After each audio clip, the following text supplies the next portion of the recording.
We all know from experience that moms never forget. From your first steps to those nights she caught you sneaking out, she's got everything logged away. So if somehow you messed around and forgot that Mother's Day is this Sunday, how do you think Mom's going to take it? Luckily for you, 1-800-Flowers has your back with an amazing offer. It'll make you feel a little better about waiting until the last minute. Right now, 1-800-Flowers is offering up to 40% off best-selling bouquets, arrangements, and other gifts that Mom is guaranteed to love. This offer is ending today, so take care of your Mother's Day needs right now. Bouquets and arrangements from 1-800-Flowers come with an impressive amount of fresh blooms that are guaranteed to make her smile. Up to 40% off at 1-800-Flowers.com is an amazing offer, but hurry because it expires today. Guys, seriously, the clock is ticking. Order today from 1-800-Flowers.com. It's what Mom would want you to do. To get the beautiful bouquets, arrangements, and other Mother's Day goodies at up to 40% off, go to 1-800-Flowers.com, click the radio icon, and enter code WINGO. That's 1-800-Flowers.com, code WINGO. Hurry, offer ends today.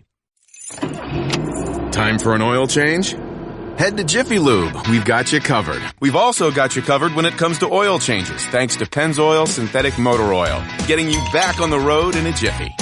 Jiffy Lube, leave worry behind. Slow jamming our way on a Friday morning. Glad you're with us. Golic and Wingo, ESPN Radio and ESPN2, presented by Progressive Insurance. All phone guests today will join us on the Shell Pennzoil Performance Line. Mike Golic Jr., Trey Wingo here. Again, presented by Progressive, but don't forget we see the lovely set from 1-800-Flowers.com. Mother's Day coming up. Take advantage. Take advantage. Are you guys prepared? You guys ready? Absolutely prepared. Yeah. And for my mom, certainly, I hope my son here, Mike and Jake and Sydney are all prepared. It's Mother's Day, Sunday. We've been saying for how long, don't screw this up. So, I mean, I got one of my kids sitting right here. Don't screw it up.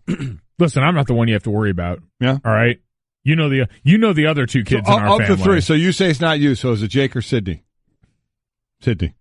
Yeah. Come on. Wow. The sideways glance. Yeah. You just went James Harden on him. Yeah. It's just all you need to do is to walk away as he said it. All you need to slide away right now. Yeah, I like to think my sister is very good at a lot of things. She's very good at spending money. She's just not always good at spending money on other people. Wow. Two body blows to start the shots show. early on. Well, we're going to need shots like that because last night yesterday didn't really work out in the kind of incredible moments we were hoping for, whether it was the hockey or the first round of the PGA, the players, with that group of Ricky Fowler and Phil Mickelson and Tiger Woods. Yeah. You know, so we got some other things. Obviously, we'll talk about those things, but we have some other things in the tank. So the body as well. blows were coming from the Golic family progeny reunion. Okay, wonderful. Here's what we got coming up today at 7:30. Rick DiPietro of Humpty and Canty on ESPN Radio 98.7 in New York.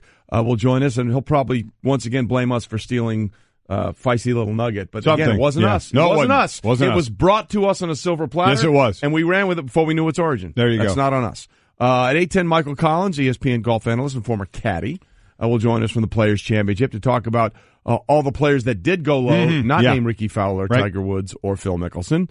We'll have our Booze Cruise at 8:30 as Carlos Boozer, two-time NBA All-Star, will join us. And at 9:30, Teddy Atlas, our ESPN boxing analyst, will join us as well. So it's going to be a good weekend, I think, for sports. We're going to have the conference finals begin on Sunday. Again, the Players' Championship is always a great time because that course at TPC Sawgrass is so difficult. It is fun to watch people struggle. Unusual. Yeah. And, you know, people talk always about the 17th, the par 3, and how difficult that is, the island green, or technically isthmus green, because you have to have a little connection to land. Otherwise, if it was an island, you have to row to get to the green. Which would be interesting Which as would well. also be I think fun. that would be pretty cool. Have a little ferry that takes the players there. Would like to see that. I was going to say, we see all these different landmarks on golf courses. Having to row your boat to the green would be one of the more iconic. But I think, and Brett can confirm this for me because it's been 7 minutes and he hasn't been on the show yet. Yeah. I'm pretty sure historically there have been more balls in the water on 18, the driving, the final hole off the tee, than there have been on 17. I have no idea. Thanks, Brett. Well, there you have it. Good research. Thanks, Brett. Locked in. Locked in and ready to roll. Because today. we saw this threesome a lot yesterday. We know one ball that went into the water on the 18th. That was That'd be one El Tigre. Yeah. They tee off at 8:30, so once that happens, you guys can do the rest of the show, and I'll just be watching. Wow. So let's start now and get going. It's time for Off the Top. Whether you like it or not, it's just beginning. With Golic and Wingo. Well, we talk so much about home ice in the NHL playoffs, and in the Western Conference semis, it meant bupkis. Because the Jets beat the Predators 5-1 in Nashville in Game 7, advancing to the conference finals to play the Las Vegas Golden Knights. Yeah, this one got ugly for Pecorine early on. The goalie for Nashville got pulled just over 10 minutes into the first period. Gave up 2 goals, not very good goals on his part. Bad job out of him there, and certainly you would say the defense as well, and good job out of Winnipeg getting in the position they were in, but down 2-0. He gets pulled the earliest a goalie has ever been pulled in Game 7. 2 other times it happened after the first period. This time it happened just a little more than 10 minutes into the game. Congrats to Mark Scheifele, scored 7 goals in the series against the Predators. Is that all good? On the road. As you mentioned, Trey, the road teams were big in this one. But Winnipeg, Game 7, we were hoping for overtime. It's in Nashville, how much fun they're having there. And Winnipeg just came in and shut them down and said, no go, 5-1. We're not even going to have this thing close. It was close for a majority of the game still, though, after you had 2 absolute softball goals given up. Those are on Pekka. I mean, yes, on 7 shots, he gave up 2 goals. Exactly. You see this, they tried to spin it. I saw the stat on TV that said 5 saves on 7 shots. I was like, man, two of those went in, and I mean, one was a snipe from a 0 angle that went in where you should be hugging the pipe. The other was on another extra effort play, but near wrapping around, coming near the same side. It was a wraparound. And I'm with you. It's on Peck. I get it. But man, where's your defense as well? I just think those are clear cases where you're supposed to be hugging there. You're pulled for a reason. It's not the first time we've seen him pulled in those. But listen, PK Subban on a power play, hammer time rifled goal. One that kept him in there. You thought that we survived the early charge. Let's get that because Peter Laviolette said in a timeout, next goal is the most important goal of the game. Turns out, not so much. Yeah, and it was to your point. It was 3-1 going into the third, so certainly hadn't gotten away from Nashville at that point, and then. Winnipeg put 2 more on him in that period. Yep, that was tough. And you give PK Subban a lot of credit that moment, was going back over to the bench after that goal, tried to fire everyone up, got the crowd back into it, just ultimately not enough. So a bummer for Nashville, but now we get 2 first-timers in the Western Conference Finals as Winnipeg goes and takes on our boys out in Las Vegas. Yeah, and the discrepancies between those 2 cities, Mike, could not be more glaring. Oh, play the clock. We're doing the stats anyway. Go ahead. I'm waiting for the clock to go off. And we continue. Winnipeg, population 780,000, Vegas 2.2 million. Average temperature, Winnipeg 36 degrees, Vegas 69 degrees. Nice. Average snowfall, Vegas none. Winnipeg 44 inches. Seasons of NHL hockey, Winnipeg 24. Las Vegas 1. Now again, Winnipeg used to had a different franchise. That became the Coyotes, so this is a completely different franchise starting again, but still in Winnipeg they've had it for 24 years. Just think about that. The average temperature in Winnipeg is 36. That includes summer months. Yeah. How about that includes summer months. Wow. The average temperature is 36 degrees. I would dispute the fact that Las Vegas doesn't have any snow. It's just a different kind. Oh, hey. Well, and as they say in hockey, let's do that hockey. And they will do that hockey between Vegas and Winnipeg. Again, 5 of the 7 games in this series won by the visiting ice. Yep. All right, we get it. Off the top. We're moving on. Tiger Woods shot an even par 72 in his opening round of the Players' Championship. He hit just 5 of 15 fairways and 11 of 18 greens, but he was the low man in his grouping. Yeah, he was. So first and foremost, I mean, let's do it this way. Let's give a little love to the top of the leaderboard first before we talk about that.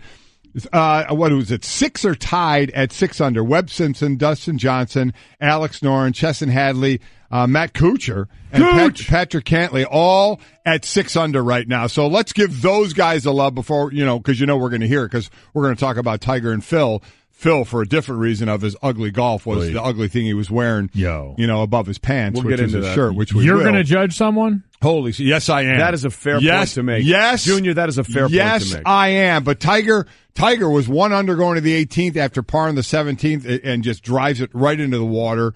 Actually saved it with a nice putt to get a bogey. Yeah, to be even. That was a hellaciously good It was Ricky save. Fowler at 2 over. And it was Phil Mickelson at 7 over, and what killed him was 14, 15, 16, and 17. Where those 4 holes, he was 7 over on those 4 holes. Absolutely brutal golf by him. Those holes went double, bogey, double, double. I mean, it was about as bad as it could. Tiger's ball on 17 almost went over the green into the water. Both Ricky and Phil put it in the water on 17. We'll get a lot more into what went on with Tiger and Phil a little bit later on off the top. But again, this was a day to go low at the Players' Championship. It was ripe for the taking. And if you didn't score, it's not going to get any easier. Because those greens are going to be like glass over the weekend. So if you're not at 3 or 4 under with so many players that far under par at 6, 5, and 4, it's going to be very difficult for anybody to come from way back to try and get into contention over the weekend. Off the top. Hey, congratulations, Boston. You got a game. The Red Sox avoided a sweep with a 5-4 win over the Yankees in the Bronx, thanks to this home run by J.D. Martinez. J.D. hits one high in the air to right field. Judge going back. Judge to the track. Judge to the wall. He leaps. And it is gone. A home run for Martinez. Just out of the reach of the webbing of the glove of Aaron Judge. And just like that, the Red Sox regain the lead. It's 5-4. Martinez with his 9th home run. That's the very undecisive call on WEEI because... Oh, well, yeah, you got an 8-footer out there in right field. Exactly, and Aaron Judge saying, okay, is he going to be able to get this ball? And it just missed his glove. So for the home run, they get the 5-4 win. They don't get swept in this series. So we have a 3-game series, and it ends, both of them in a flat-foot tie at 26-11, both obviously playing very well. And as I said, let's hope we're talking about this flat-foot tie 158 games into the regular season. How great would that be with a few games left? Here it's happening with 37 games into the season. Still good games, but I'd love to see it later in the season. Yep, you've continued to see the strength of the Yankees be the strength, and we talked yesterday about how the pitching has been the surprise in this, and you heard part of the reason why. CC Sabathia coming out last night and saying, you just really feel compelled to keep it close enough because you know what these bats are capable. And we saw in an inning where you get another RBI in a clutch spot from Aaron Judge before that errant pitch ties it up at 4. And then J.D. Martinez takes matters into his own hands that almost gets saved again by Aaron Judge, who's got a lot of that. But it's just this idea that when you've got a strength like this, when you've got a group that's so capable, it makes everyone else be able to relax in such a way that allows them to have more success. And the fun we had with this, as my son tries to, sidestep it. Oh, God. Going into the series, I said Stanton over-under in the 3 games, 8 strikeouts. I said under for sure. Mike said over. Hammer it. You said hammer the over. Yeah. In the 3 games, Stanton struck out 1 time. Honestly, if you're a Yankee fan, time. that may be the best thing about this entire 3-game homestand. Because you are not kidding. Once he gets on track, because Aaron Judge is playing well, and Didi's going to do his part, and Sanchez is going to be there, and it looks like they're getting Bird back pretty soon, this lineup is going to be very, very difficult. Yeah, so I don't know what you lost there, but you looked foolish. The clock, apparently. It's the Miyagi. Yeah. Wax on, wax off. No strikeouts. Because that's exactly what happened. Okay. By the way, if I'm Karsten Charles Sabathia, though, I'm a little upset because right after that home run, they called the rain down. Couldn't have called it right before I gave up that one, really? So true. But good on the Red Sox for getting one in this series. And we'll see again how it plays out the rest of the way. But as you said, they are tied with the best record in baseball. Off the top. And we finish up off the top with our guy. The Angels beat the Twins 7-4. And remain percentage points ahead of the Astros in the AL West because of Shohei Ohtani. Here's the pitch. Ohtani lifts one high, and he hits it deep out there into center field. Out of here! Just to the left of the rocks out there. Ohtani goes deep. 5th home run of the season. Angels add on. It's now 7-4. That's the call on Angels Radio AM 830 as our guy Ohtani continues to deliver on the mound and at the plate, Mike. Listen, that's a home run. He had a double as well. He was 2 for 4. Now, as far as at-bats, the Mike Trouts of the world, 135 at-bats. There's a guy's on 140. Upton has 148 at-bats. So he has 65. So he's less than half of these guys in at-bats. But, listen, all you can do is control the at-bats you have. He's hitting .354 with 5 home runs, 16 RBIs. He has 4 doubles as well. Yeah. I mean, and I think that's now his 6th multi-hit game. I think I could be shorting him one, quite honestly, but he is living up on the hitting side, no doubt about it. Well, he is. That's his 5th home run, and he's only given up 4 in his pitching. So that's why we have this for him. I want you to show the way. I love that. I can't play that enough. I totally agree. We with missed it for a little bit while he had that ankle injury. We didn't really have a chance to play that for a while. Distance makes the heart grow fonder. We will absolutely. Actually, it's absence makes the heart grow fonder, but distance is close enough. Is it really absence? Absence makes the heart grow fonder. Absence makes the heart grow fonder. Well, I mean, absence is sort of implied in that, is it not? That there is an absence associated with distance? It could be, but the actual saying is absence makes the heart grow Maybe fonder. That'll be in Brettomology at one point, where that came from. We're not taking requests, you guys. Whoa! Wow! I gave him one yesterday because us coming in off of the drinking fest that we had, and maybe today's much better, by the way. Came a line, hair of the dog to pitch it. Maybe that all of a sudden, Mister, we're not taking requests. Okay, Brettomology. You don't know what's already on the list. Okay. Right? But I do want to add to this at some point because he keeps saying stop it. Flat-footed tie. Yeah. Instead of just a tie. Yeah, I want to know a flat-footed tie. Where did that come from? And boy, I tell you, with that music that Stanzik likes to play when we need to get out of off the top, let me just say that escalated quickly. Yeah, it did. I mean, that really got out of hand fast. So, there it is again. One more time. As we have finished off the top, Stanzik, on a Friday morning. All right, Golic and Wingo, presented by Progressive Insurance. Protecting your small business is a big deal. Cover what you've worked so hard for. Visit ProgressiveCommercial.com. And as we said, that featured group yesterday with Ricky Fowler, who won the Players in 2015, Tiger Woods, who's won it twice, Phil Mickelson has also been a winner there, did not really show out. Tiger was the low man in that group at level par in a day where several players went 6 under par. And after the round, Tiger was asked about what he thought about his score in relation to how well he thought he hit the ball. Felt like today, the way I was hitting the golf ball, I especially towards the back nine, I felt like I should have shot something in the 60s, but didn't do it. Boy, it was nice to turn the round completely around there at 9. I hit a nice drive down there, hit a 6-iron just over the back, and made a putt there, and it was a nice turnaround, and felt like I had two par 5s on a back 9, could have played those under par, and maybe gotten a couple other here and there, and it just seemed like this golf course could have been had today. A lot of guys were under par, a bunch of guys in the 60s today, and it was playing a little bit on the softer side, and with this heat, even the wind picked up. With this heat, the ball's flying forever. Okay, so that was Tiger after he it was warm, 85. That was after he put one in the water on 18, and he made an unbelievable 12-foot putt to avoid a double bogey. Yeah, sure did. But to that point, entering this year's tournament, there had been 704 balls put in the water on 18, 703 on the 17th, but with a huge one yesterday, there were 24 put in the water yesterday as opposed to 12 on 18. So now it's ahead. The 17th hole is ahead. But again, historically, over the life of that tournament at the course at Sawgrass, the 18th hole heading into this year had actually had more balls in the water than 17. It's the most difficult driving hole in all of golf on the tour. So that was part of the round. But the other thing, Phil just went haywire on the back 9. I mean, he the only thing uglier than those 4 holes, 14 through 17, was the shirt he was wearing. Yeah. We have to mention that. But first, the golf. For seeing him go bunker to bunker on some of the holes, and then again that stretch he had was what, double bogey, double. It's sounds not like a good stretch. Sounds like you're going up to the bar and ordering drinks, a couple of doubles. That's what he might have played better with some swing. You never know. It was a horrible finish for him. Just absolutely brutal.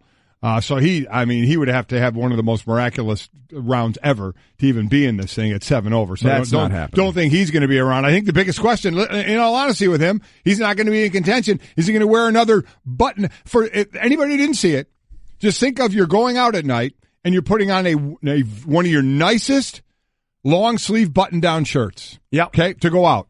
Yep. That's what he golfed in.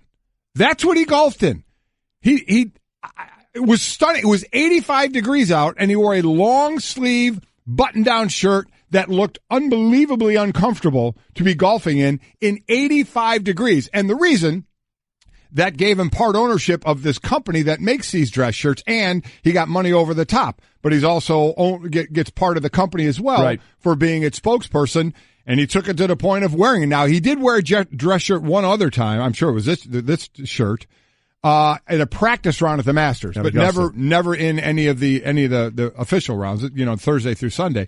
This was the first time. It was horrific. I mean, there are things you'll do for money. It was. There are things you'll do for money, and I get it. I have no problem with that. I understand it. But is there even a line for a guy worth almost $400 million? We can never say enough is enough. I'll never begrudge a man for trying to make his money. But, boy, to wear a long-sleeve button-down shirt in a golf event, that blew my mind. His quote, I think nobody does kind of slightly overweight middle-aged guy better than me, and this says exactly who I am. I don't know what to say. I'm really happy with it. I think you shouldn't mock Mizzen and Main until you try Mizzen and Main. It's the best stuff out there. Well, I will tell you, I have a couple of Mizzen and Main shirts, and they're very comfortable. I mean, that stretchy fabric. Would you ever golf in it? Probably Would not. you ever put it on and golf in it? Again, probably not. All of this. But they are I want to be clear. Okay. They're very comfortable shirts. Very comfortable. And if they want to send me some, I am more than willing to go back on a lot of this criticism. Will you golf in it? You know what? If they're willing to send me it, I'm willing to golf in it. He showed up at our course yesterday wearing a male romper. I'm pretty sure he will. You know what? It was breathable in its own right. Yeah. I'm still just baffled you're the one mocking Phil's fashion. Why? I mean, I wear quarter zips. I mean, what's the problem with them? But the rest of your fashion, your general ethos as a human being fashion-wise... This is a very fair point. ...is as dead as it gets. I figured if anyone was going to look across the green at Phil Jackson and say, oh, you know what, that looks pretty trendy, it was going to be you. Or did I say Phil Jackson? Yeah, you did. That's a fine. He's got his feet up on the Doc Clippers. Yeah. Meanwhile, Doc Clippers. Thank you. I listen. What do you want me to tell you? Yeah. It's my opinion. Yeah. Hey, more power to him. Listen, has part of the company, got paid for it. Cool. I mean, I'm never going to begrudge you that. Good deal. I put this up on a Twitter poll yesterday. Phil Mickelson's dress golf shirt is iconic, saucy, meh, or hard pass. I mean, it's a hard pass, 50% right? 50% hard pass. Got to be hard. Again, 50%. There's 99% of other situations where you probably are just fine shirt. Wearing that shirt. Beautiful, fantastic. Playing around the golf probably isn't it. Yeah. Yeah. So anyway, the reminder, folks, by the way, that oh, he looked good. Yeah, I got a Tiger folder. Okay. Tiger Woods, yo. Tiger and Phil and Ricky tee off from the 10th hole today at 8:27, and thus will end my participation in the show on this Friday. All right, we got lots more coming up for you on Golic and Wingo this morning. Matt Patricia answers allegations from 22 years ago, but what's the real takeaway we should get from how this story is being played out? We'll get to that. Hey everyone, Mike Golic here. Support for the Golic Wingo podcast comes from our friends at Rocket Mortgage by Quicken Loans. Chances are you're confident when it comes to your work, your hobbies, your life. Rocket Mortgage gives you that same level of confidence when it comes to buying a home or refinancing your existing home loan. Rocket Mortgage is simple, allowing you to fully understand all the details and be confident you're getting the right mortgage for you. To get started, go to rocketmortgage.com/Mikes. Equal housing lender, licensed in all 50 states, NMLS, consumeraccess.org number 3030. At Trex, we know there's a place for wood in your backyard. We recommend the fire pit. But when it comes down to choosing the right material for your next deck, look no further than the superior beauty and durability of the world's #1 premium decking brand. Trex delivers the look of wood without all of the work and the worry, and it's made from 95% recycled materials, which makes it the right choice for your backyard 100% of the time. To learn how to make Trex your next deck, visit Trex.com to order samples. We continue here on Golic and Wingo, ESPN Radio and ESPN2, presented by Progressive Insurance. All phone guests join us, Albany Shell, Pennzoil Performance Line, and it's time for Straight Talk, brought to you by Straight Talk Wireless, best phones, best networks. As we talked about a little bit yesterday, there was a report that came out in the Detroit News about an allegation of sexual assault that was filed against now head coach of the Detroit Lions, Matt Patricia, 22 years ago. That case and that assault charge was then dismissed. No charges were ever brought. And Matt Patricia went on to become an assistant coach for many, many years with the New England Patriots, and now, of course, is the head coach with the Detroit Lions. But after the report surfaced of what the alleged incident was 22 years ago, Matt Patricia, in a situation where they had rookies in for mini camps and workouts and all that kind of stuff, made this statement about the story in the newspaper. I find it unfair and upsetting that someone would bring this claim up over 2 decades later for the sole purpose of hurting my family, my friends, and this organization, with the intention of trying to damage my character and credibility. I was innocent then, and I am innocent now. Let me be clear. My priorities remain the same: to move forward and strive to be the best coach, teacher, and man that I can possibly be. Matt forcefully saying he was innocent there, and then, of course, also went on to say, while I'm glad the process played out for me, I was never given the chance to clear my name in court.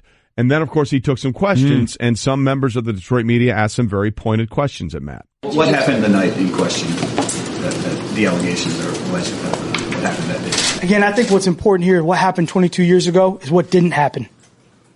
As I said, I was innocent then, and I am innocent now. I was falsely accused of something that I did not do. There was a grand jury indictment. Can you explain why you actually were indicted, even though charges were dropped? Again, I was accused of something that I did not do. I went through the process, and the case was dismissed. Were you in the room with the girl? Was there consensual sex? Was there anything that went on between you? Again, I did nothing wrong, and that's all I'm going to say on that matter. So that was how Matt addressed those questions. And I think first and foremost, there are far better people than us to try to adjudicate the finer points of the legal system and how this played out and what went on 26 years ago.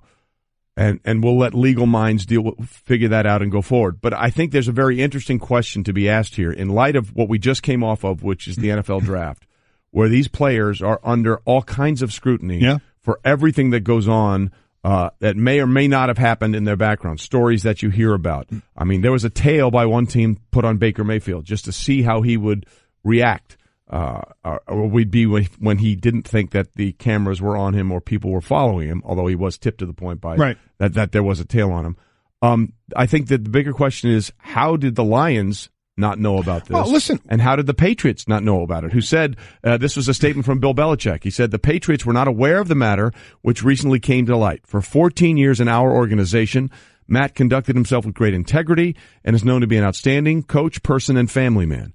We have always been confident in Matt's character and recommended him highly to become the head coach of the Detroit Lions. I mean, to show you how deep this goes, I know of a guy who was undrafted in the NFL, was arrested his freshman year in college for underage drinking, which obviously is nothing compared to this, and got calls about it, about what happened his freshman year when he was going to be an undrafted player. And the guy happens to be sitting to my right. It's my son. You went through this, didn't you? Yeah, and was someone who was graded as such. So that was the book on me going in, was that I was going to probably be a late to undrafted player, and yet still took calls on something that at that point in time yet had been arrested, had been cited for underage drinking, but had gone through the pretrial diversion. It was off my any sort of criminal record or anything like that. And still, teams going back and just doing enough of their homework clearly saw that. So that's the first thing I thought of in this was we see over and over again the lengths at which teams are willing to go to try and make sure that they're at least aware of everything that's going on with the guys that they're about to invest in. And this isn't some, coach, quality control expert. This isn't some sort of assistant. This is the head coach of your football team. And before that, the defensive coordinator of the premier franchise in the NFL in this modern era. So I'm shocked that just from a level of doing your due diligence to seek to control as much in the situation as you can, to be ready and prepared for something like this that might come up, that teams weren't more aware and that didn't even ask these questions. You heard Matt Patricia say it never came up in the interview process. That's why I never mentioned it. And it never came. And think of the timing, too. This is 21 years? 22 years ago. Well, 22. Well, now think of it when he interviewed for the New England job. Right. 15, 16 years ago. So that was 5-6 years removed from the incident, the allegations that went on. A lot closer to where if it came up then, you wonder if it would have had an effect on if he was hired or not had it come up. Here, it's 21, 22 years later, and again, indictment, but dismissed, never even went to trial. You don't think... saying that if it did come up in the interview now as a head coach, it would have had an effect on he was hired or not. I don't think that was going to happen. Well, the Lions have said they are absolutely standing by their hire. But you wonder they believe Matt. If 15 years ago, if it would have made a deal when he were only 5-6 years out of it, if it would have been more of a deal. But to the bigger question, Mike, I heard you talking about it on First and Last, it is the homework that is done. It is, what do you dig up and what do you find? They will try and find everything. We have seen other coaches not get jobs. Who was it? O'Leary at Notre Dame got hired at Notre Dame, and they a discrepancy in his bio. Right. And all of a sudden, he doesn't, on his resume. Doesn't have a job, anymore. About education, we've seen that happen before. So, and that's not even a hard dig. But and teams will go way further than that on players, no doubt about that. Yeah. So that seems to be the big question here is, boy, oh boy, this not coming up, and where is the due diligence along the way? Yeah, and again, I think we are not here to cast guilt or innocence or doubt or anything like that. But the point being, to what Junior said, really, there are two faces of your franchise. There's your starting quarterback, right, and then there's your head coach. And you would think that most teams would want to do as deep of a dive on those two. I mean, forget a 7th-round special teamer, or as you said, an undrafted free agent that you want to bring in. You'd think they would do a deep dive on what may come up. And that's something they may have to be prepared to answer. Prepared to talk about, right. I mean, we go through this every year in the draft where, we get this research packet from our great folks here at ESPN Research that have almost everything that you can possibly have in there about guys that are potential draftees and potential character issues, character concerns. And they're listed in great detail. And then it's up to the teams to talk to the players and find out, okay, what was this about? What can you tell us about this? What can you tell us about that? So the idea that something like this escaped a couple of teams, it brings into question, again, what you were talking about, Mike. How deep are we diving on coaches as opposed to players? And it becomes an easy place for people to point out the double standard that exists for players and coaches, because we talk about how long ago Matt Patricia interviewed for his first job. Like you said, much closer to whatever event happened here, the fact that it didn't come up, because we talk about this sliding scale all the time. At that point, he wasn't Matt Patricia, the great defensive coordinator. He was someone was taking a chance on at that point. So with that knowledge, the fact that didn't come up, would that have affected someone's desire to hire him? Exactly. I mean, we're coming off a time period as far as players where in a very similar set of events, Ezekiel Elliott was never even charged and he got suspended how many games for events not too long ago, because they took place in a time period where we were more acutely aware. I mean, 22 years ago, the landscape surrounding sexual assault and our treatment of women in general is a lot different than it is now. So maybe we're, less inclined to just take something and push it off to the side and say, oh, that's a non-issue. But you look at this and you put those side by side, something that happened just recently and now this coming up years ago, and it makes it, you've opened yourself up to a lot of that. And if you're the Detroit Lions or the New England Patriots, and more the Detroit now, it's become their problem. You've done it by not being prepared. Yep. And we'll see what happens going forward with this. I was never the fastest, never the biggest, never the strongest. But I never let that stop me. I never lost sight of my goal. Passion moves us forward. It's how you think. It's how we think. Courtyard by Marriott, official hotel of the NFL. Brett believes that Bob Dylan is overrated. Brett, is that true? I don't think he's overrated. I think he's bad. Wow. Whoa. That's a hot take from you. He is not aesthetically pleasing to listen to. If you're basing Bob Dylan's work on aesthetics, then you don't understand Bob Dylan at all. Yes, his lyrics are nice, but it's music, ultimately, and I don't like listening to it. Brett, the times, they are changing, just so you know. Get on with it. You're fired. That was mean. He's allowed to have his opinion, even if it's wrong. SportsCenter is brought to you by 1-800-Flowers.com. If you forgot Mother's Day is this Sunday, you only have a few hours to fix it. Luckily, 1-800-Flowers offering up to 40% off best-selling bouquets and arrangements. For details, go to 1-800-Flowers.com, click the radio icon, enter the code WINGO. All right, we continue Golic and Wingo, ESPN Radio and ESPN2, presented by Progressive Insurance. All phone guests join us on the Shell Pennzoil Performance Line. So we had this little debate, Junior, after you left us yesterday, regarding a couple of all-time greats trying to revive their careers. Rafael Palmeiro last played in the Bigs in 2005. He's now playing in the Independent League. At 53 years old. At 53 years old, basically because he wants to play with his son. However, I was surprised. He wants to get back to the Bigs. He doesn't like the way his career ended with him pointing at Congress saying he never used steroids and he tested positive for it. He still thinks he was wronged there and says he hasn't used them and wants to play in the Bigs to prove that he can still do it at 53 years old. Yeah, and he got a hit. Was he 1 for 3 in the game? 1 for 2. 1 for 2 last night. Played with his son, which is cool. Which is very, very cool. But he does want to get back to the bigs. Okay, then there's Kurt Warner, who last threw a pass in the NFL on January 16th, 2010 in a playoff game against the Saints, and he took a big shot in that game. Yes, he did. As well. A massive, massive shot. So he last played at age 37. That season he had 26 touchdowns, 14 interceptions, and over 3,700 yards. Pretty solid. He texted a coach recently and said, hey, if you're looking, I think I have 1 year left in me. So we had the question in loaded questions yesterday, who do we think would be more successful in their chosen profession if they were to get back to that level right now? Rafael Palmeiro as a DH at the age of 53 or Kurt Warner as a starting quarterback in the NFL at the age of 47? Junior, the floor is yours. And the parameters we're going to put is 1 season. Yeah. A full season for both.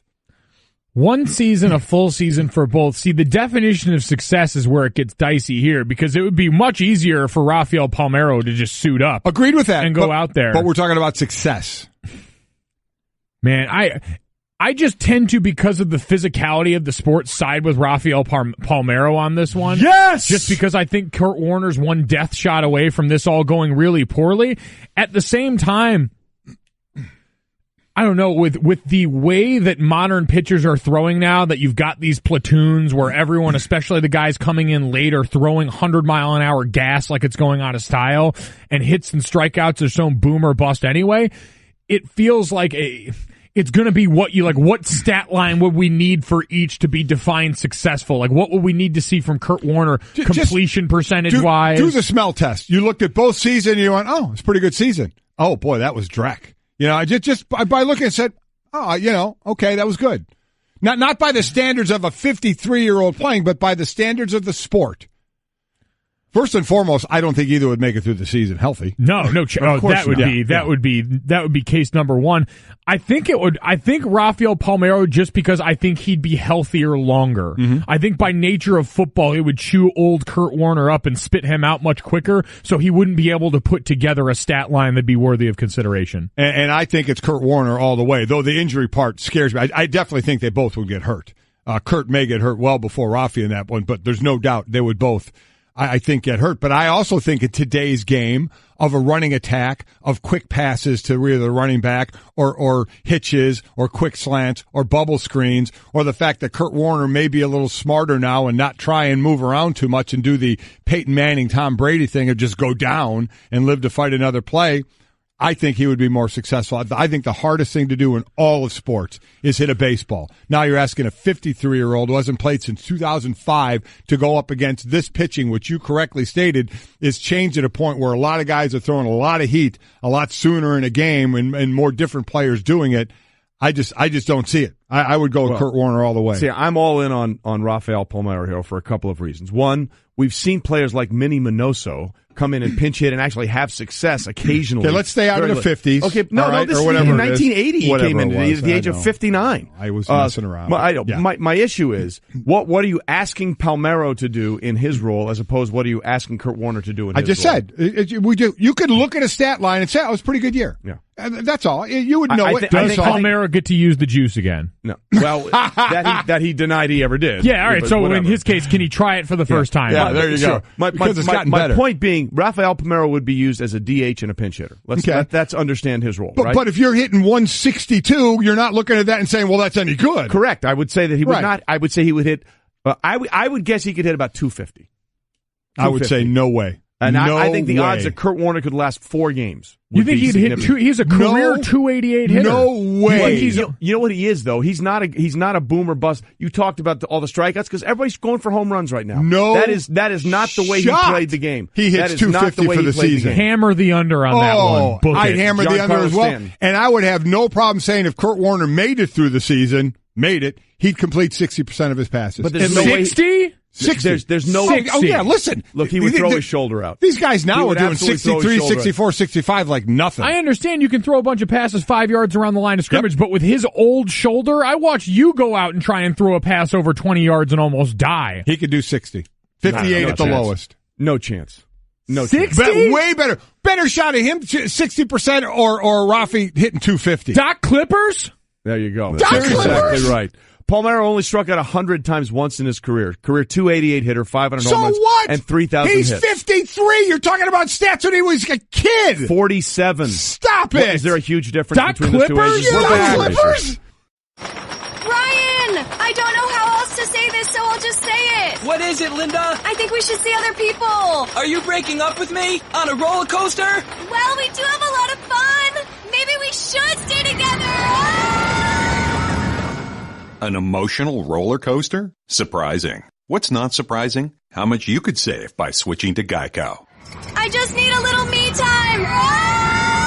Geico. 15 minutes could save you 15%.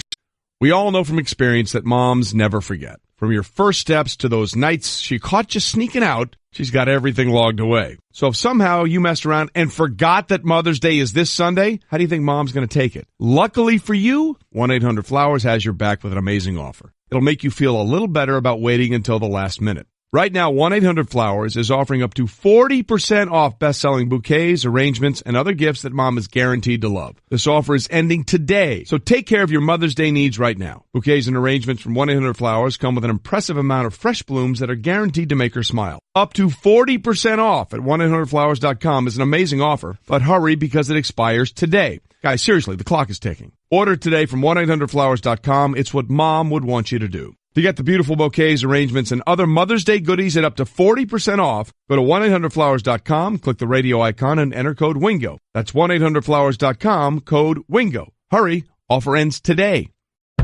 Decking, railing, lighting, furniture, fencing, framing.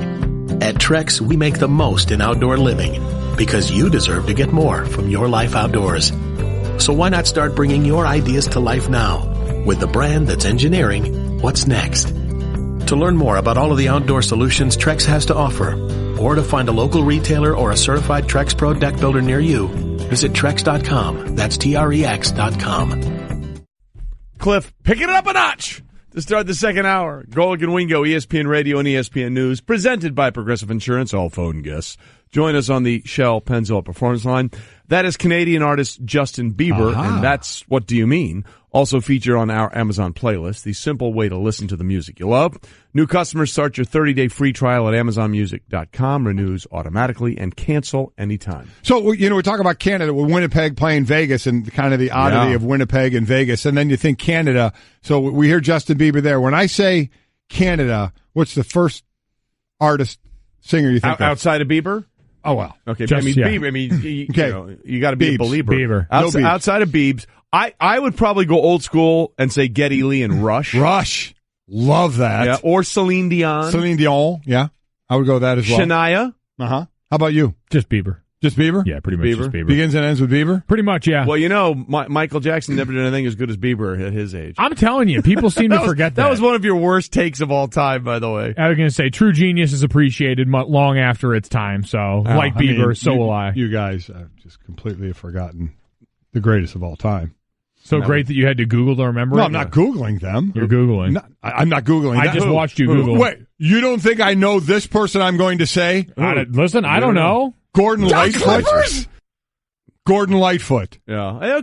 I know you know Gordon Lightfoot, but I've seen you trip up over some things before. No. You're not a spring chicken anymore. And to be fair, before you got in here, he also mentioned AC/DC as being Canadian. I was wrong. I meant Rush. AC/DC is Australian. Yeah, that's my fault. I did mean Rush on that. Oh, you know what? We do have to throw someone else's hat into the ring. I forget better than all this trash you guys are talking about. Drake?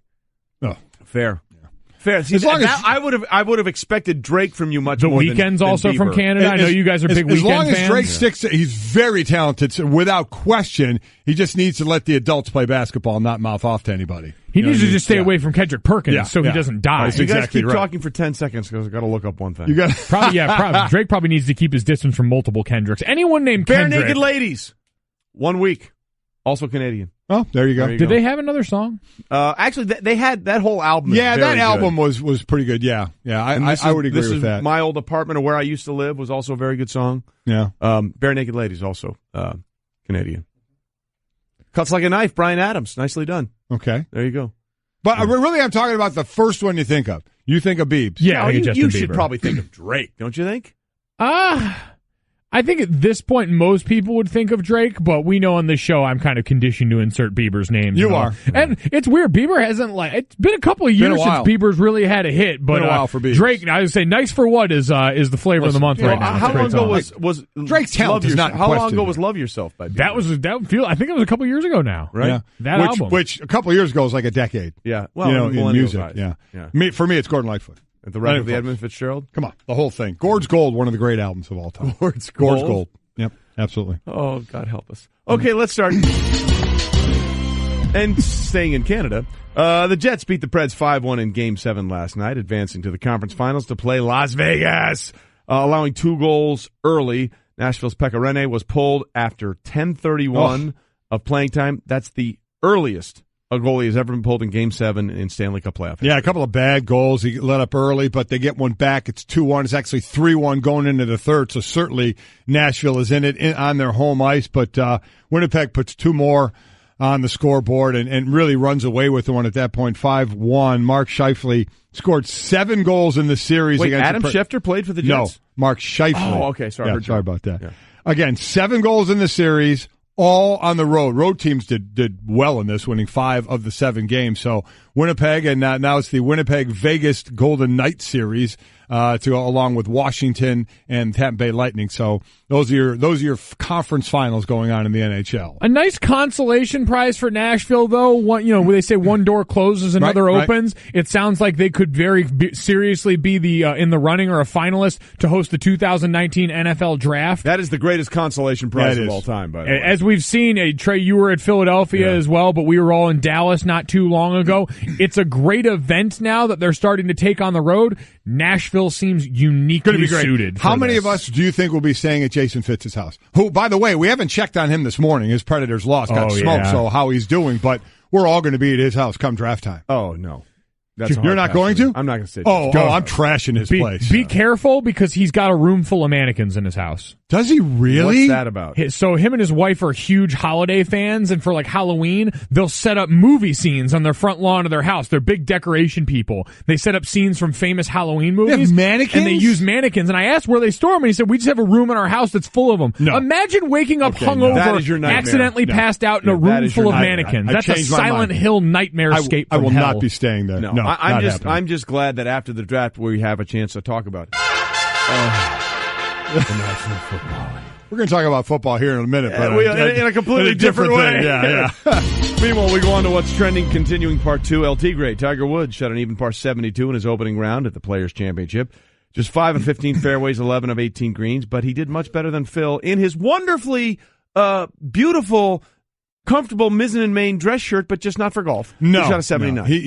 Phil Mickelson took a lot of grief for the long sleeve button down shirt, which again could be very comfortable, but golfing. But then again, if you're going to say, "Hey, we'll give you part ownership of this company and some money to wear this," I would bet most people would wear it. On me. So I'm with you. But he shot 7 over. He was 7 over 14 through 17. He double bogeyed, double bogey, double bogey. Unreal.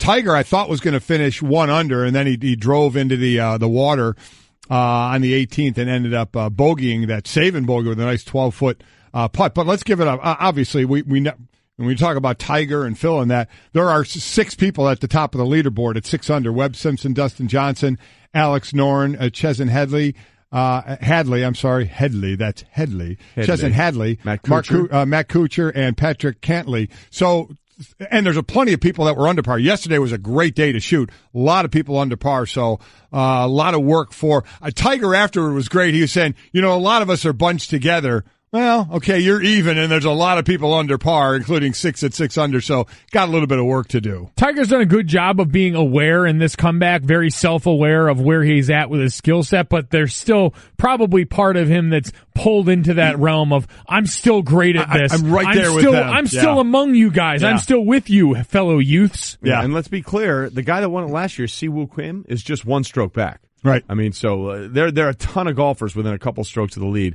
By the way, just to put in perspective, Phil Mickelson's 7 over 79. Yeah. He scored better than all of 2 players. He beat 2 players. He's tied at 139. The only players that shot worse than Phil, Martin Flores, who was 8 under, and Brandt Snedeker, by the way, who was 10 over par. Does he come out in the long sleeve? 8 over, sorry. Does he come down in the long sleeve button down again today? Do we think that was a Thursday? You got to double down on it, right? At this point, what do you have to lose? Because let's be honest, you're not making the weekend, so you want to wear that shirt so people can see it. But let's be honest, this was all decided before this tournament, right? Was he going to wear it 2 days? That's the thing. Did he say he'll wear it the first 2 days? I wonder. He drew a lot of attention to himself with his comments about him and Tiger. I have a feeling this was calculated, and I think you just go further in. You do that, and then you throw the same company's vest over the top. Let's make this older, dumpier, and whiter. There you Let's just get it all in there. This from the guy who showed up on the course yesterday in a male romper. Dripping in sex appeal. Danny Woodhead weighed in and said, be careful, you may have made a company a bunch of money that you're not going to see. That's true. I should have sought a partnership with the romping people, and instead now they're getting all that free advertising off my great legs. Oh, God. There's so much that's wrong with that Please sentence. just move on. I don't know where to begin, so we'll just move on. Hey, you know what? In 2019, we're sending... Nice. Come to America. Again. In 2019, we're sending the Red Sox and the Yankees to London for a couple of games. So we're taking Wayne Rooney. We're bringing Wayne Rooney over. There's only one Wayne Rooney. He'll be with DC United. I swear I've been hearing Wayne Rooney's name for so many years. I thought he was like 50. He's 74. He's 32. He's actually older than Rafael Palmeiro and Kurt Warner combined. He's 32 in the body of an 80-year-old. Yeah. He's been doing 32? this forever. He's 32. Yeah. Wayne Rooney was a senior when I was a freshman? Ugh. That's right. Different schools. Thinks he's accomplished a little more than you? Wow. Let's see. He's joining the MLS for $16.2 million. So, yeah, I'd say he's accomplished a little more. Yeah, but it's only 12 million pounds. Yeah. So really. Come on. Is it all about money? And then after tax, and I'm pretty sure the tax is a little steeper over there. The euro's not doing great. Word is he's going to play in a long-sleeve button-down. Well, or a male romper. Yeah, there you go. What should Wayne Rooney wear? Yes. A long-sleeve button-down shirt or a male romper? Could you imagine? That'd be a fashion statement on the pitch. On the poll, what should Wayne Rooney wear when he plays for the DC United? A dress shirt like Phil Mickelson or the male romper that Junior was rocking yesterday? What happens at a romper when you do a slide tackle?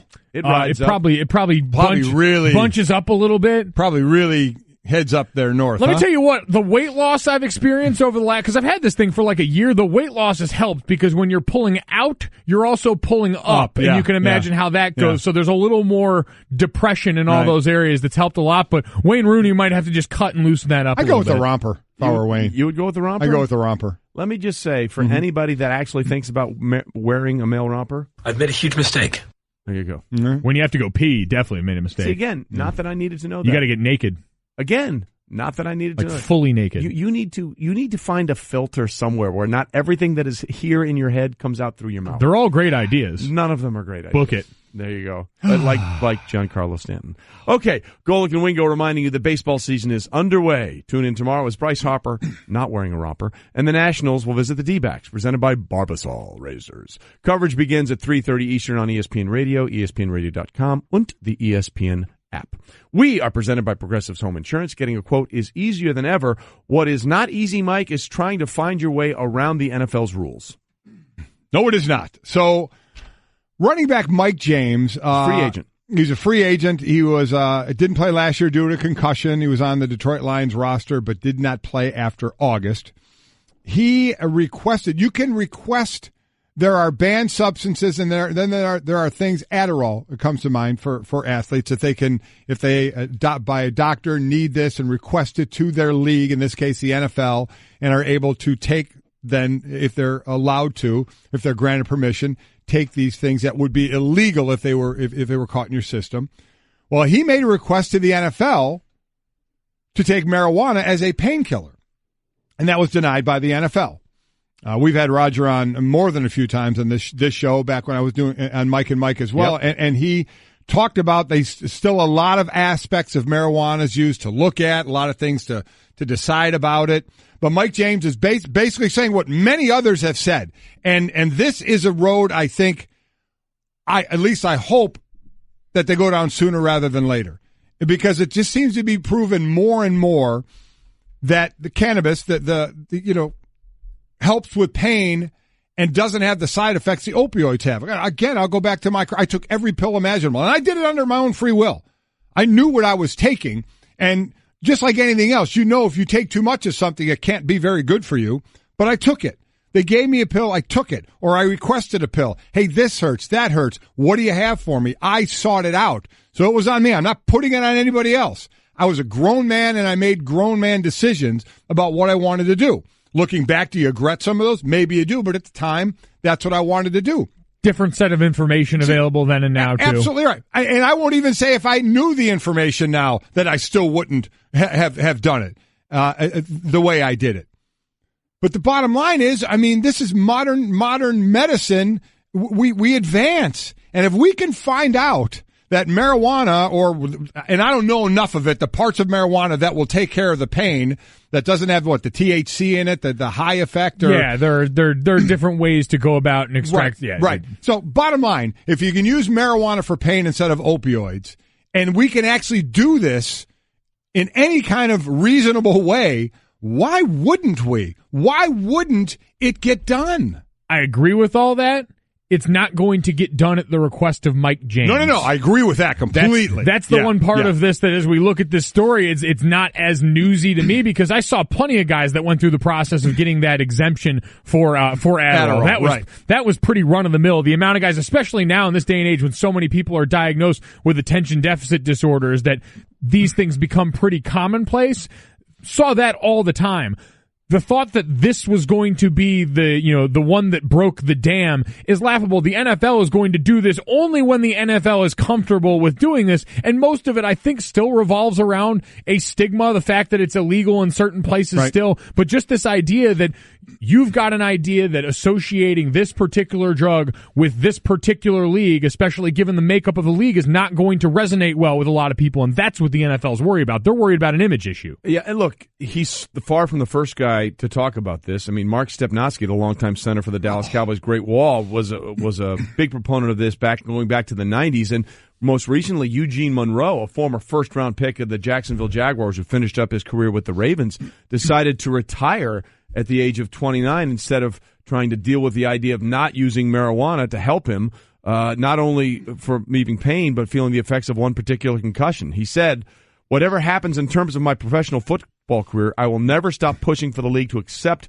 medical cannabis as a viable option for pain management. I will do everything I can to ensure that generations of NFL players after me won't have to resort to harmful and addictive opioids as their only option for pain management." I 1,000% agree with that. I mean, 1,000% agree that I hope we get there. And because we know, and there's a difference of the medical marijuana, the cannabis for pain, and just smoking a joint, right? I mean, and a lot of guys say it for pain, but let's cut through it. Most of them are doing it for what value are we talking about? It can still have pain. I've talked to plenty of guys who I know, go around and smoke and say it does provide a semblance of pain relief, and it does it without having to resort to some of the long-term effects of something like opioids or the short-term and detrimental physical effects of alcohol. So no. Listen, again, I have said this for a while now, that if you go to a doctor and say, I'm going to take one of these every single day, I'm going to have a drink every day, I'm going to have an opioid every day, I'm going to have a cigarette every day, and I'm going to smoke a joint every day. List in order, how bad they are for me. I think we all know the least effect one is going to be, right? But we're talking about two different things, because I'll still say, as long as it's illegal to do and against the rules to smoke marijuana, that if you do it and get busted, that's your own damn fault. That is true. You understand you're going to cost yourself money. That's on you. That's a completely separate issue to using, the cannabis as a pain relief over opioids. So they're two separate things we're talking about. But look at the difference, though. I mean, a lot of guys smoke in the NFL. A lot of guys smoke in the NBA. How do they deal with it in the NBA? There's no test for it. Right. They don't test for it.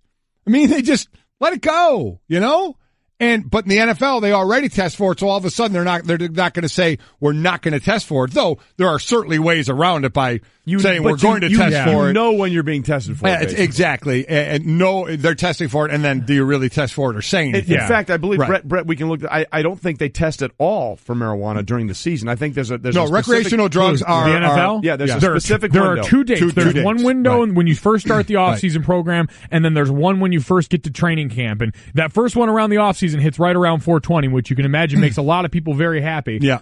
Or very funny. Yeah, or very funny. But the point is you've got two spots. You know when they're coming. If you don't get tested in one, you're damn sure getting tested in the other. And there's none after that. It's the idiot test. The NFL is going to be late on this rather than early. Well, they're already late. They're already late. I agree. They are already late, and they're going to continue to be late until everything is set up in favor of making sure that this looks fine, because they're dealing with a different fan base, a different core demo than the NBA is dealing with, a different culture surrounding it, all the above working against this happening. But, Mike, soon. there are two different things we're talking about, right? There's the right of an NFL player to say, I can go home and smoke marijuana and not get in trouble by the NFL, but it could still be illegal in the states you're in, you get in trouble. And using it, not smoking marijuana, but using however it's manufactured as a pain consumption and not as a pleasure thing, a pain thing instead of opioids. Those are two different things we're talking about, There correct? certainly are, but it then becomes what's the barrier for entry, even if it is just strictly for pain. You look at situations like this, the therapeutic use exemption, that's, again, pretty easy to get when you're dealing with something like Adderall.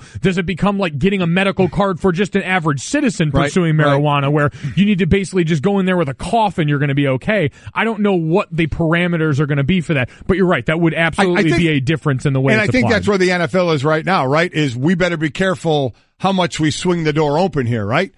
From pain medication to just flat out letting guys kind of do what they want of how wide that's opening. This is like a lot of other areas where the NFL's gotten itself in trouble. Once you start punishing something, you've created an expectation that it needs to be punished. And it might not be an area where you're equipped or should be punishing, but you've already set that precedent, so now you're in trouble. Yeah, when you pick your battles and you pick to that, maybe some battles just aren't worth fighting. Well, I agree, and I think that's sort of the way the NBA has looked at this one going forward. And I think Pete Carroll a few years ago was open and honest about this, the Seahawks head coach, saying, hey, this is something we should look at. Yeah. And again, Roger has mentioned it on the previous show you used to do many, many times. So Mike James, but the most specific thing, Mike James, an undrafted free agent, is not going to be the guy that busts open that door. No. That's been going on for a while. It's just the latest headline for, hey, where are we where are we with this as a pain reliever as opposed to me having to take opioids? Because everyone will agree that there is a huge opioid addiction problem in this country. That is not debatable.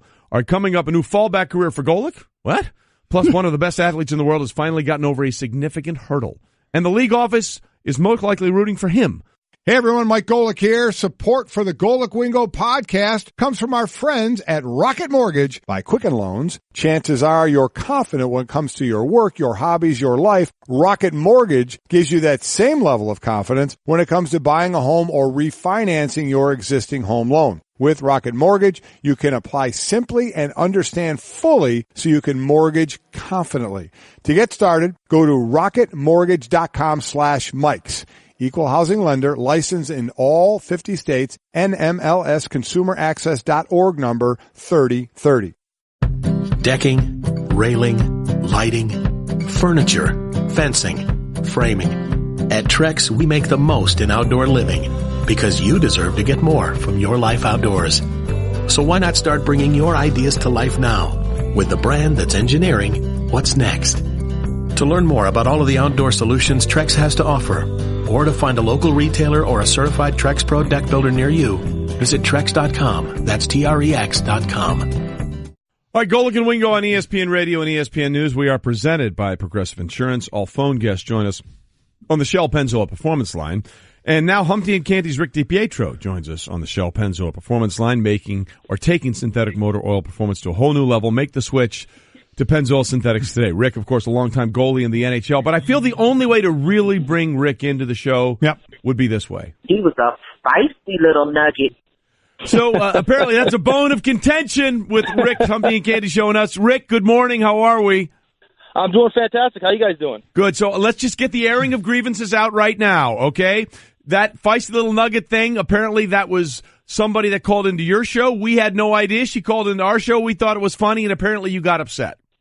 No, I wasn't upset. Chris Canty was upset, but for some reason when he came up and did the show with you, he just completely at 6'8", 330 pounds just backed down. I mean, listen, Tony's one of our favorite callers, and I guess if there's any feisty nugget, I guess Adam Schefter would be that feisty nugget. So listen, good on you, Trey. You used it well, and now I'm officially giving it over to the Golic and Wingo show. Hey, yeah, we appreciate that. It's all Canty's fault anyway. Again, Adam Schefter came on the show one day, and we were asking him questions, and he was really, really salty. And so there was a caller that left a message on our message line and called him a feisty little nugget. It was fantastic, and it was right on cue, by the way. Yeah. Sharing callers, sharing nuggets. This is all part of building friendship with us and Humpty and Canty. That's what we're doing. We're building bridges, Rick. But the question then becomes, are there any bridges left to be built with the goaltending situation with the Nashville Predators? It was ugly last night. I think Steve Levy tweeted that would have been a soft goal in preseason. Yeah.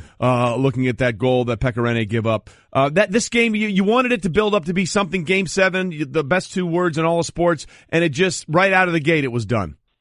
No, it's amazing, too. I mean, you're talking about Nashville. You saw Sheryl Crow sing the national anthem. It's Game 7. It's at home. I mean, with that level of excitement, you'd figure that, I mean, your goalie, Pekka, would rise to the occasion. But for some reason, over the last couple of Game 7s, and especially at home in this series, he hasn't been very good. I mean, Nashville got off to a pretty good start, had the power play, which Winnipeg killed off. And then those 2 goals, and, I mean, you could just see it in the body language of that team. They tried to fight back, but, I mean, as a road team going into a hostile environment like Nashville, I mean, that's exactly what you want, a couple quick ones, and then Nashville has to chase the rest of the game. Were you surprised, though? I mean, because they did seem deflated. They do make it 2-1, and it was 3-1 going into the third. You know, take us down on that ice. I mean, they seemed deflated early in that. Did that surprise you? A little bit. But, I mean, when you start looking at that Winnipeg team, that is not an easy team to play against. They're kind of, I mean, very similar teams. But, I mean, Winnipeg, and I was a little concerned headed into this series because I like Nashville so much, but you see the size of that team. I mean, that's not an easy team to play against. And, I mean, the real backbreaker, you can say what you want about the first couple goals, was that Scheifele goal at the end of the second period. That was going to be the biggest goal of the game. And to be down 3-1 headed into the third period, it was pretty much a wrap after that. Talking to Rick DiPietro on the Shell Pennzoil Performance Line. So now, how do you handicap the Western Conference Finals? You've got 2 teams making their first appearance in there. Vegas, the expansion team in this equation, and you mentioned a young but physically impressive Winnipeg team. Who are you liking going into this series?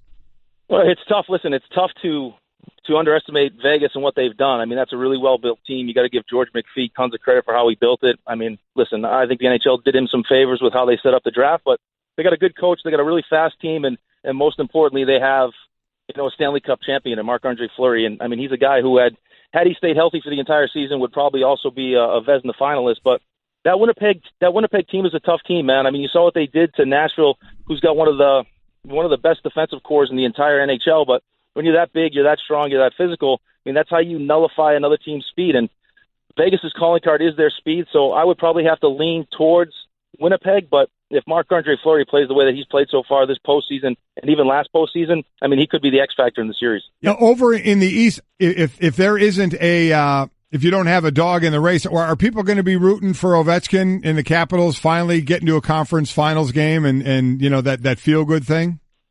I think everyone loves Alexander Ovechkin. I mean, you're talking about one of the greatest goal scorers in the history of the sport.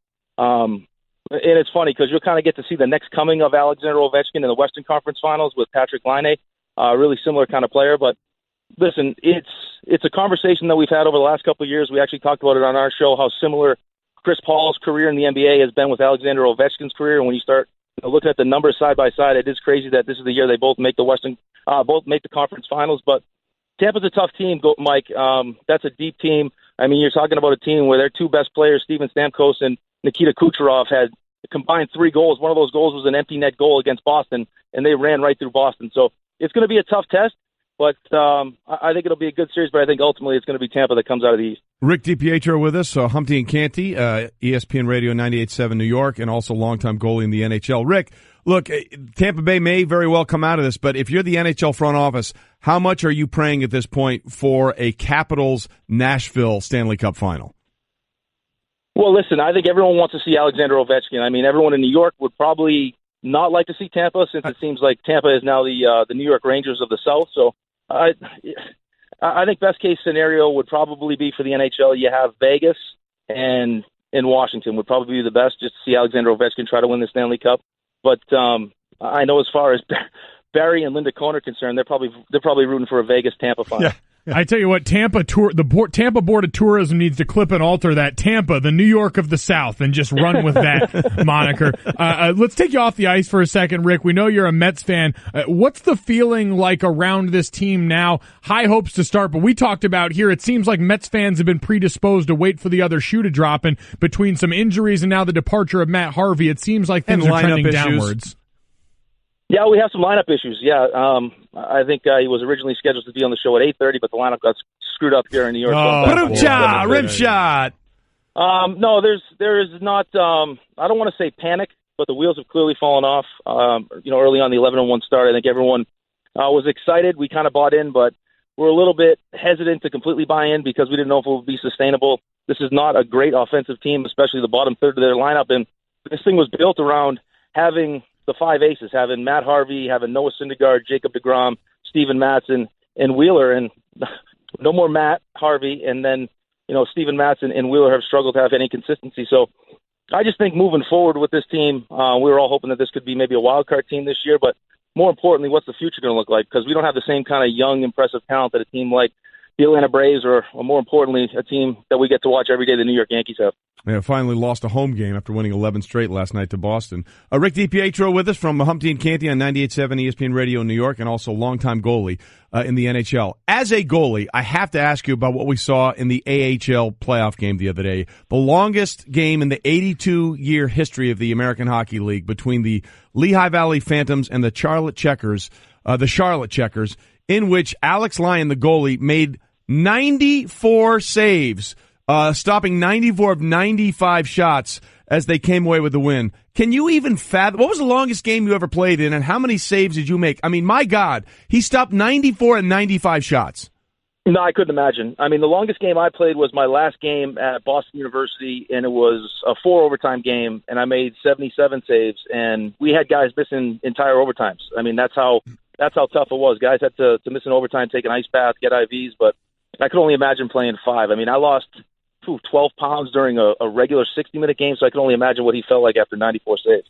So let's stay with your expertise as a goaltender, and in this case, seeing a goaltender get pulled. You look at different sports, and you look at a starting pitcher that gets shelled and gets taken out of the game. They take that walk off the field, and everybody sees it.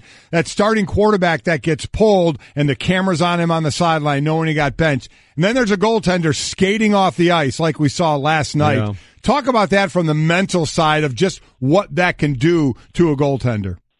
No, it's the worst feeling for a goalie, especially in a situation like that. I actually thought at the time when they pulled him, because they didn't want to use their timeout in case they had to challenge goalie interference, that maybe they would throw him back, let him settle down a little bit, give the team a second to catch its breath. But UC Saros made a couple big saves, and they rode with him. But that's the worst, especially you got to put the hat on and sit there on the bench and just you feel terrible because, I mean, if you don't save the puck as a goalie, you can't contribute. You can't make a big hit or fight or whatever it takes to try to find a way to contribute. And I know you guys are football guys, but I know how important the starting quarterback is, and maybe LeBron James is probably the most important athlete in all of professional sports. But when you see how well some of these goalies have played so far in the postseason and how they can carry these teams, I would say you put NHL goalie right below starting quarterback in the NFL for level of importance. Well, you're absolutely right there because I don't think any one position can change a total team dynamic more because even if your quarterback plays great, the line has to block, the receivers have to catch, and the defense has to play.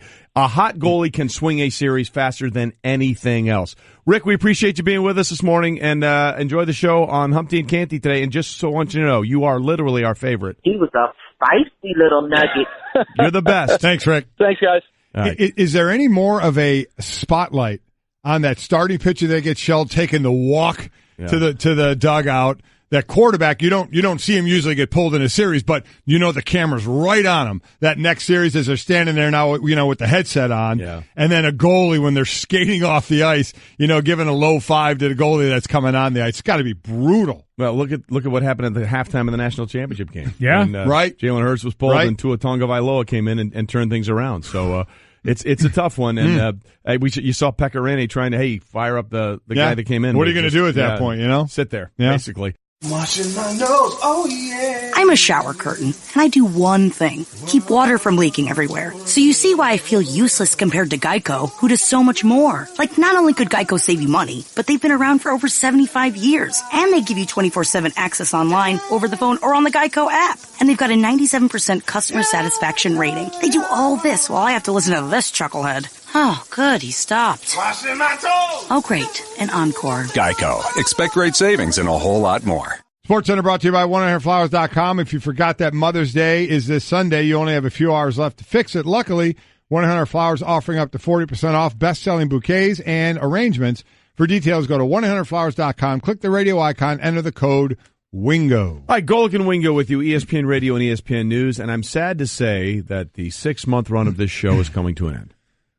Sure is. Because you are leaving for greener pastures. Well, both of us. Actually, I'm going to be a model. Yeah. No, that's not happening. Actually, we're going to compete for something, and this is how it's going to work. The loser stays with you. So I'm the loser. You're pretty much. Yeah, I'm the loser then. Yeah. Okay. And it's all because Entenmann's is searching for a new chief donut officer.